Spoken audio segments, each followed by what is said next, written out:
আমার দেশ পত্রিকার সম্পাদক ডক্টর মাহমুদুর রহমান সাহেব গতকাল শেখ হাসিনা, চৌধুরী আবদুল্লাহ আল মামুন এবং আসাদুজ্জামান খান কামালের বিরুদ্ধে জুলাই গণ অভ্যুত্থান চলাকালীন যে মানবতা বিরোধী অপরাধ সংগঠিত হয়েছে সেই মামলায় সাক্ষ্য প্রদান শুরু করেছিলেন।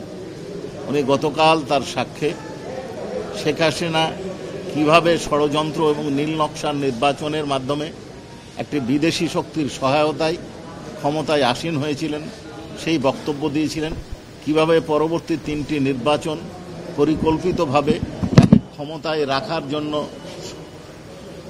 কি কি ষড়যন্ত্র করেছিলেন, কি কি প্রক্রিয়া অনুসরণ করেছিলেন এবং কিভাবে তার ক্ষমতাকে পাকাপোক্ত করেছিলেন তার বর্ণনা দিয়েছিলেন। এক কথায় শেখ হাসিনার স্বৈর শাসক হয়ে ওঠার কাহিনী এবং স্বৈর শাসন বহাল রাখার যে প্রক্রিয়া তিনি অনুসরণ করেছিলেন তার আংশিক বর্ণনা তিনি দিয়েছিলেন। আজকে এই সরকারের পতনের বিষয়ে উনি আলোচনা করেছেন এবং বিভিন্ন উদাহরণ টেনেছেন। তার মধ্যে প্রথম উদাহরণ ছিল হিটলার এবং মুসোলিনি কি প্রক্রিয়ায় ইহুদি ধর্মাবলম্বীদেরকে হত্যা করেছিল। ঠিক বাংলাদেশেও শেখ হাসিনা তার রাজনৈতিক প্রতিদ্বন্দ্বী এবং বিরোধীদেরকে হত্যা করেছিল, অত্যাচার করেছিল, নিপীড়ন করেছিল, সেই বর্ণনা উনি দিয়েছেন। এছাড়াও স্বৈর শাসকদের কি পরিণতি কিভাবে হয়, কিভাবে উৎখাত হয়, উনি যেটা বলেছেন যে ইটালির মুসোলিনি, জার্মানির হিটলার যুদ্ধের মাধ্যমে তাদেরকে উৎখাত করা হয়েছে, তেমনি মিশর এবং তিউনিসিয়াতে গণ অভ্যুত্থানের মাধ্যমে তাদেরকে উৎখাত করা হয়েছে। অর্থাৎ কোনো স্বৈর শাসককে গণতন্ত্রের মাধ্যমে গণতান্ত্রিক পদ্ধতিতে উৎখাত করা সম্ভব নয়, হয় তাদেরকে বিপ্লব না হয় যুদ্ধের মাধ্যমে অপসারিত করতে হয়। ঠিক সেই বর্ণনা দিয়েছেন এবং এই গণতান্ত্রিক জনগণের আকাঙ্ক্ষা বিপ্লবের মাধ্যমে এই সরকারকে উৎখাত করতে গিয়ে সরকারের পরিকল্পিত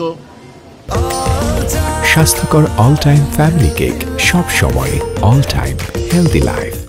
লেথেল উইপন ব্যবহার অর্থাৎ গুলিবর্ষণের মাধ্যমে যে 1400-এরও বেশি মানুষ নিহত হয়েছে জাতিসংঘের রিপোর্টে যার উল্লেখ করেছে তার বর্ণনা দিয়েছেন এবং তিনি আরও বিভিন্ন সূত্রের বর্ণনা দিয়ে বলেছেন 20,000-এরও বেশি মানুষ অর্থাৎ আন্দোলনকারী এবং ছাত্র জনতা যে গুরুতরভাবে আহত হয়েছে এবং তার পরিণতি তাদের ফ্যামিলি ভোগ করছে, কষ্ট ভোগ করছে, সেই বর্ণনা দিয়েছে।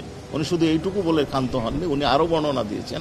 সেটা হচ্ছে যে এই জুলাই বিপ্লব চলাকালীন সময়ে যে শুধু মানবতা বিরোধী অপরাধ সংঘটিত হয়েছে তা নয়, তার 15 বছর এর স্বৈর শাসন আমলে কিভাবে বিরোধীদের ওপর অত্যাচার করা হয়েছে, কিভাবে নির্বাচনগুলো করা হয়েছে এবং এই কারণে অন্য সংস্থাগুলা, জাতিসংঘের আরও সংস্থা, মার্কিন স্টেট ডিপার্টমেন্ট এবং বিভিন্ন ইউরোপিয়ান ইউনিয়ন সহ আরও সংস্থা তাদের বিরুদ্ধে যে ব্যবস্থা গ্রহণ করেছে, যে প্রস্তাব পাশ করেছিলেন তার বর্ণনা দিয়েছেন এবং সর্বশেষে তিনি কামনা করেছেন, আকাঙ্ক্ষা পোষণ করেছেন, যেহেতু এই সরকারকে জন আকাঙ্ক্ষার মাধ্যমে, জনবিপ্লবের মাধ্যমে উৎখাত করা হয়েছে, দ্বিতীয় বিশ্বযুদ্ধের পর যেমন হিটলার এবং মুসোলিনির আগমন যেন না ঘটে, নেভার এগেন এই শব্দটা উনি ব্যবহার করেছেন 2 বার, অর্থাৎ বারবার আবার যেন এই শাসন ফিরে না আসে।